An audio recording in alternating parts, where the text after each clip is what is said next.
Hello and welcome to the Real-Esteem podcast. Today is June the 1st, 2018. I'm your host, Patrick Tabor, and today on the Parenting Edition, we're going to talk about culture.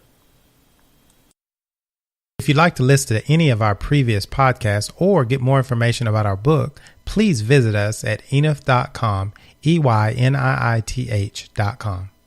When it comes to parenting, it can be difficult to try to manage how you're going to teach your kids, what you're going to teach your kids, when you're going to teach them certain things.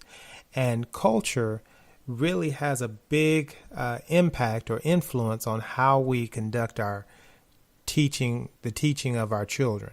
So let's make sure we follow the Bible in our teachings, and because it kind of helps us to know what in our culture is okay for them to learn, what is not good for them to learn through our culture.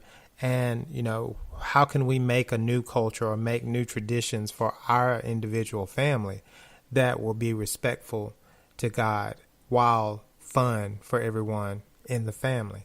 So in Luke 12 and 23, it says, "For life is more than food, and the body is more than clothing."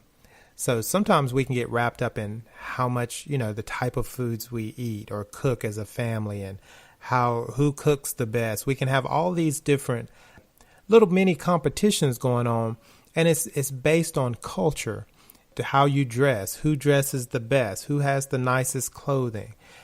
We can think about all these things, but the Bible says your life is more important than food, and it says your body is more important than the clothing.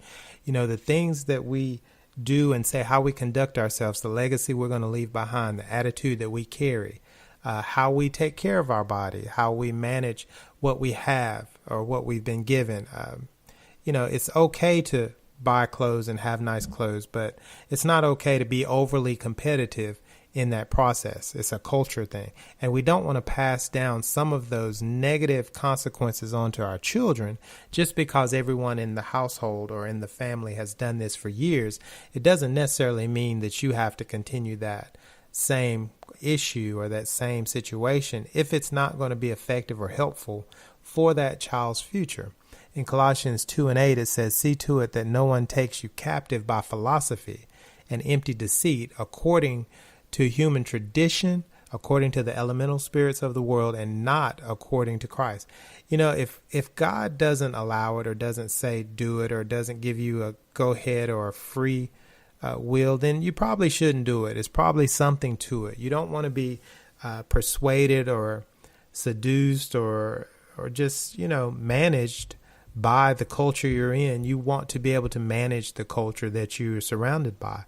There's certain things in culture in your culture that may be good that you can pass on to your kids, but you have to be the one to determine through the study of the Word whether that is going to be a good thing to pass on, or is it an idol that you're actually passing on that your children will worship for the rest of their lives.